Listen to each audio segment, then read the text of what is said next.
prominent black brows. Beneath his scrutiny, Ailith felt herself grow warm and begin to melt.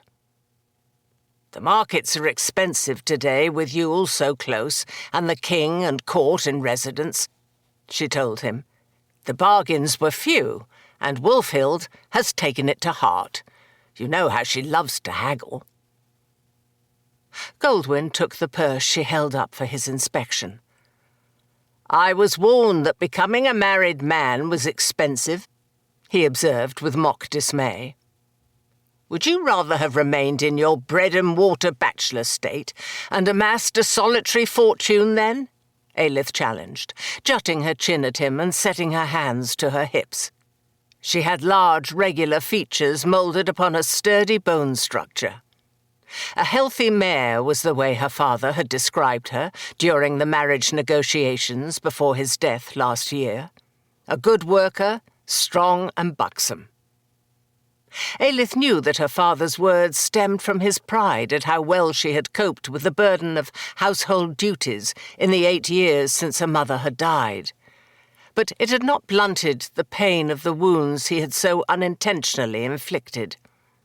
If she had not loved Goldwyn for anything else, she would have loved him for saying on their wedding night that her statuesque figure and wealth of corn-blonde hair put him not in mind of a mare, but of a wild, fierce Valkyrie.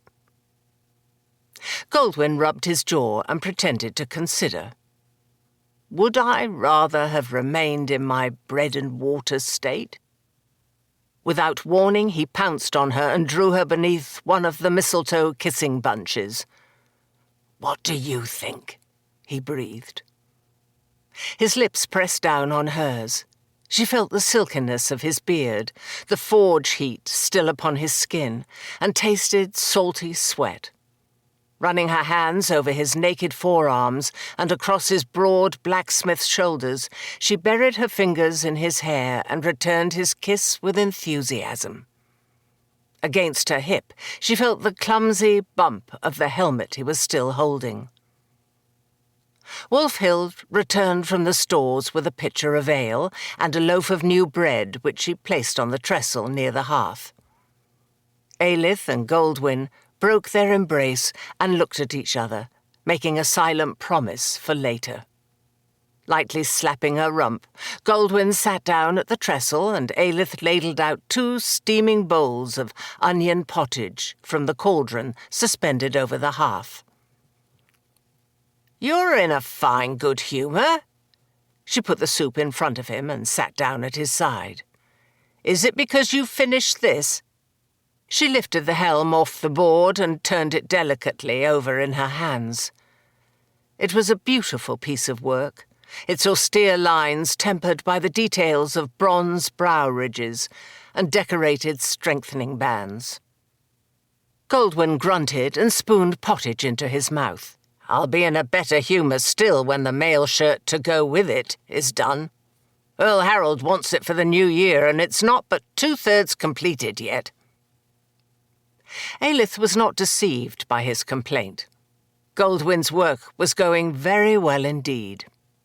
If he had not been extremely pleased with the helm, he would never have brought it from the forge to show her, feigning nonchalance but seeking her approval.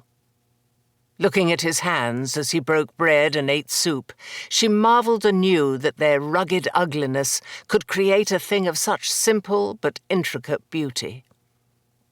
And then she thought of their gentle touch on her body, and a little shiver ran through her.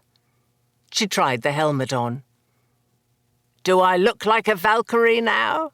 she asked mischievously, and was amazed at the loudness of her own voice in her ears. Goldwyn chuckled. "Not unless such women are cross-eyed and wear old homespun kirtles." Ailith stuck out her tongue at him and removed the helm. Immediately her focus restored itself to normal. She wondered how men managed to keep a clear vision in battle with a nasal bar between their eyes. She looked at the helm and imagined it gleaming on the leonine head of Harold of Wessex, and again she shivered.